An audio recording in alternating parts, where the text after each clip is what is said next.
पाहिजे आणि त्यासाठी आम्ही राजू खऱ्यांची निवड या ठिकाणी केली आणि एक वक्ता लागले साधा सुद्धा आहे कसा एकदम वक्ता त्या वक्ता माणसाची निवड या ठिकाणी केली मग आम्ही केली पाहिजे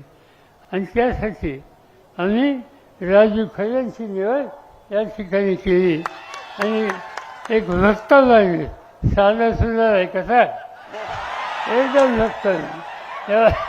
वक्ता माणसाची निवड या ठिकाणी केली मग आम्ही केली पाहिजे आणि त्यासाठी आम्ही राजू खऱ्यांची निवड या ठिकाणी केली आणि एक वक्ता लागले साधा सुद्धा आहे कसा एकदम वक्ता त्या वक्ता माणसाची निवड या ठिकाणी केली मग आम्ही